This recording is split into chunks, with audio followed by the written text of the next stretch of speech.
আলহামদুলিল্লাহ ইসলামী শ্রমিক আন্দোলন বাংলাদেশের প্রতিষ্ঠাবার্ষিকী সমাবেশ আজকে 10ই অক্টোবর 2025 বাদ জুমা ঐতিহাসিক সোহরাওয়ার্দী উদ্যানে।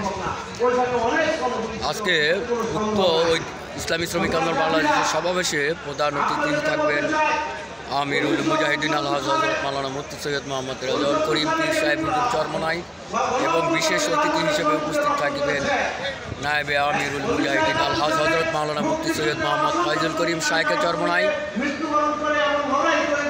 বিচার সংস্কার এবং পিআর পদ্ধতি নির্বাচনের দাবিতে আজকে ঐতিহাসিক শ্রমিক আন্দোলন বাংলাদেশের ঐতিহাসিক প্রতিষ্ঠা বার্ষিকী সমাবেশ।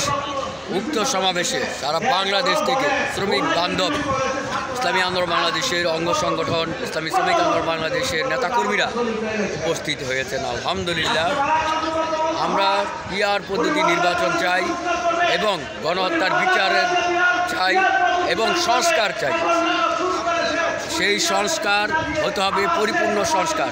সংস্কারের আগে কোনো নির্বাচন হতে দেওয়া হবে না এবং নির্বাচন হতে হবে পিআর পদ্ধতির নির্বাচন। পিআর পদ্ধতি নির্বাচন আদায়ের লক্ষ্যেই আজকে ইসলামী শ্রমিক আন্দোলন বাংলাদেশের এই সমাবেশ ঐতিহাসিক সোহরাওয়ার্দী উদ্যানে।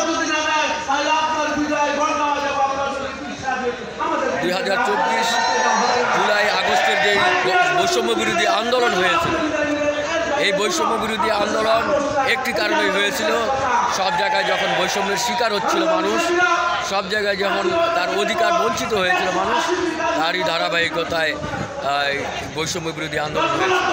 আমরা আর কোনো বৈষম্য চাই না, সুন্দর একটি বাংলাদেশ চাই। আগামী সরকার হবে ইসলামী সরকার, ইনশাআল্লাহ। ইসলামী আন্দোলন বাংলাদেশকে আমরা রাষ্ট্র ক্ষমতায় নিয়ে আসবো, পীর সাহেব চরমনাই হুজুরকে আমরা রাষ্ট্র ক্ষমতায় নিয়ে আসবো। আমরা দলে দলে সারা বাংলাদেশ থেকে এখন যোগদান করতেছে ইসলামী আন্দোলন বাংলাদেশের ছায়াতলে। আস্তে আস্তে আপনারাও আসুন, হাত পাখার স্লোগান নিয়ে আপনারা সামনে আগুন। আগামীর বাংলা হবে ইসলামের বাংলা, আগামীর বাংলা হবে শান্তির বাংলা। তাই ইসলামী আন্দোলন বাংলাদেশের দাবি হচ্ছে পিআর পদ্ধতি নির্বাচন। পিআর ছাড়া মানুষের মুক্তি নাই। পিআর এমন একটি নির্বাচন, এমন একটি সিস্টেম যেখানে ফ্যাসিস্ট তৈরি হয় না, স্বৈরাচার তৈরি হয় না, সবাই সবার অধিকার নিয়ে বাঁচতে পারে। সমস্ত রাজনৈতিক দলের অংশগ্রহণ থাকে পার্লামেন্টে, সবার অধিকার, সবাই বাক স্বাধীনতা থাকবে, সবাই সবার অধিকার ফিরে পাবে, দেশের মানুষ শান্তি পাবে, মুক্তি পাবে। তারই দেশের মানুষের কথা চিন্তা করে, দেশের কথা চিন্তা করে, ইসলামের কথা চিন্তা করে হযরত পীর সাহেব হুজুর চরমনাই এই দাবি নিয়ে রাজপথে আসে। ইনশাআল্লাহ আমরা রাজপথে থাকবো, আসি। ইসলাম দেশ ও মানবতার কল্যাণে জীবন দিব, রক্ত দিব, তবুও আমরা এই দেশের শান্তি ফিরিয়ে আনবো ইনশাআল্লাহ। কোনো বৈষম্য আমরা চাই না।